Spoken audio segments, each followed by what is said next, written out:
C'est pas un président, on doit voter en fait. Vous pouvez l'aimer, moi je suis pas contre ça. Mais pour dire il est fort comme politicien, vraiment il faut y aller. Lui, sa place là, c'est de l'opposition. Tu as dit quoi? Tu peux répéter, Gbagbo, c'est quoi, s'il te plaît? Il dit Gbagbo c'est un incompétent, un voyeur, un incapable. C'est rien. Vas-y, continue. C'était juste pour... Donc, voilà, ça permet aux autres de mieux répondre, de te donner la réplique après. Un monsieur, il n'y a pas de souci. Donc, un monsieur qui est président d'un État souverain, qui doit protéger la surface entière de sa population, ne peut pas s'arrêter pour dire, moi je savais qu'ils allaient attaquer, mais il a prévenu la France. Ça, c'est la preuve de quelqu'un qui est très, je ne sais pas comment il dit ça, très incompétent. Moi, je n'ai jamais vu les présidents africains, les jeunes, là, qui sont là actuellement dans la US, en train de dire, oui, on va appeler la France, tu es un pays souverain, tu dois te défendre toi-même. Ce n'est pas une autre personne qui vient te défendre. Ça, c'est la preuve que c'est l'incompétence, en fait. Ça, c'est la grosse preuve qu'il est incompétent. Un président normal, là, il ne peut pas laisser s'asseoir à la maison, voir le danger venir de loin, et puis se victimiser après. Quand j'entends les gens dire que non, c'est Ado qui a fait, comment on appelle ça? Que c'est Ado qui a gagné les... Bon, bref, il est revenu après Jésus. En 2000... Tu sais pas comment tu as parlé. Non, il a oublié, calme-toi. En fait, là, il y a une chose que je veux avancer, c'est que les gens sont en train de dire que Ado est la gangrène de la politique. Mais moi, il dit c'est faux, c'est Gbagbo qui est la gangrène. Il faut que les gens sachent que Gbagbo a participé à 3 élections présidentielles en Côte d'Ivoire. Il a participé en 90, il a participé en 2000, il a participé en 2010. Toutes ces 3 élections, il a contesté les résultats. Ces 3 élections, il a toujours contesté. Il n'a jamais accepté le résultat, le verdict final, définitif. Il a toujours contesté. Même en 90, tu te présentes contre Oufoué. Là-bas encore, là, tu perds, tu manifestes, tu dis c'est un voleur. À cause de quoi? Un homme politique, là, c'est d'abord la retenue. C'est la même chose comme Thiam, ce que Thiam est en train de faire, mais après, il est arrivé sur lui. Quand tu es un chef de l'État, là, il y a la retenue. On ne dit pas tout ce qu'on veut, n'importe comment.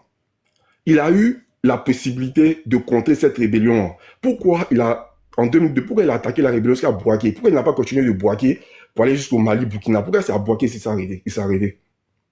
C'est les bonnes questions que vous devez vous poser. Un président souverain qui veut protéger toute sa population, il ne va pas laisser les rebelles au nord et puis libérer le sud. Parce que comme quelqu'un le disait ici, il y a des gens du nord, il y a des musulmans qui soutiennent Gbagbo. Qu'est-ce qui lui l'empêchait de repousser la rébellion jusqu'au pays limitrophe là? Protéger l'entièreté du territoire. Il ne faut pas un Ivoirien va se sentir. Mais lui, il s'en foutait. Lui, c'est le sud qui l'intéressait. Les 2 ports, le port de San Pedro, le port d'Abidjan, c'est tout ce qui l'intéressait. La vie des Ivoiriens, de l'ensemble des Ivoiriens, ça ne les portait plus. C'est ça qui est la vérité. Voilà. Donc, il y a un gars qui est en train de dire que les Ivoiriens, tellement ça va, on dit que ça va bien ici, mais pourquoi les Ivoiriens prennent l'eau? Pourquoi les Ivoiriens prennent l'eau pour aller en Europe, pour aller se chercher tout ça? Mais moi, je suis désolé, hein, parce que quand moi, je vous écoute ici, je sais que, en fait, il y a l'impression que tout le monde est intelligent. Mais parfois, quand les gens parlent là, et tous ces trucs, les Français qui quittent la France pour venir en Côte d'Ivoire, est-ce que ça veut dire que ça se passe mal en France? Est-ce que ça veut dire qu'en France, là, il n'y a pas de sécurité, rien ne va là-bas? Les Japonais, les Chinois qui sont en Côte d'Ivoire, est-ce que ça veut dire qu'eux, dans leur pays d'origine, là, rien ne va? Mais quand tu t'en vas à l'aventure, ça va payer ton pays pour rien. Attends. Quand tu t'en vas à l'aventure d'un pays, non, vraiment. C'est pas à cause de la pauvreté du pays ou bien l'état économique du pays. Tu vas à l'aventure. Il y a des gens que moi je connais, hein, qui ont eu leur bac, qu'ils ont envoyé pour aller aux États-Unis. C'est pas pour dire que non, ils vont rester. Ou bien, non.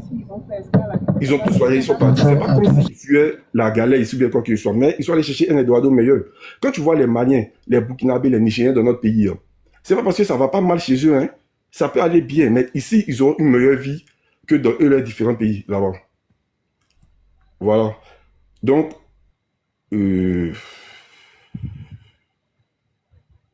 bon, là, il a fini. Non, mais moi, je pense que tu parles beaucoup, mais tu dis rien de bon. Hein. Le frère lui-même, il ne sait pas quoi dire. Tellement c'est difficile pour mentir, tu cherches les mots, tu ne trouves même pas. C'est comme ça qu'on ment, c'est qu'on réfléchit pour parler. En fait, non, moi, il y avait beaucoup de choses à dire. Mais comme beaucoup de personnes ont pris la parole, il a oublié beaucoup de choses que vous avez dites. Il a voulu revenir sur ce qui me marquait. C'est sur ça qu'il a répondu. Mais c'est pour ça que je te donne un conseil. Il faut faire comme moi. Des fois, toujours des feuilles à côté de toi, un stylo, même une enveloppe. Tu prends ça, tu notes. Comme ça, au moins, tu n'oublies pas. Par un panel, là, c'est pas facile. Mais bon, si ça te revient, tu dis, et puis tu reprends, on te redonne du temps, et puis tu continues, tu vois. Donc, Ok, ok, y a pas de problème. on va donner à Kiki ou je sais pas à Kiki. Et comme ça, après, comme ça, on remonte avec les frères. On va donner à Kiki et puis à l'enfant de quoi? L'enfant, Enfant du peuple. ouais, l'enfant du après Kiki, Non. l'enfant du peuple. Parce Lui, qu'il il y faut a donner à deux lui, RHDP qu'on parlait, donc lui, voilà. faut donner à l'enfant du peuple. Il vient à peine de rentrer en piste là. L'enfant, Ah, ça va, ça va. voilà. Vas-y, l'enfant du peuple. Et puis après toi, il y a au nom de ouais, non au rebelle qui parle. Ok, je suis dans le métro, hein, donc je pense que est-ce que vous m'entendez mieux? Mais si tu veux, laisse au non au rebelle qui parle pour le moment. Voilà, Alors. ok, d'accord. Vas-y, non au rebelle. Ah, l'opposition, vous n'êtes pas en forme, hein? Ok. Mhm. Merci beaucoup. En fait, il y a un véritable souci, hein. Je pense que, comme tout à l'heure je le disais, le niveau intellectuel. Vous m'entendez, non? Allô? Allô? Ferme ton micro, celui qui vient de monter, hein. Un général bien. Voilà, merci. Donc, je disais que, à entendre parler, il y a quelqu'un qui a ouvert son micro encore. Vous avez bien, c'est pas, Osco là. Osso. Voilà, merci. Donc, je disais que, à entendre parler notre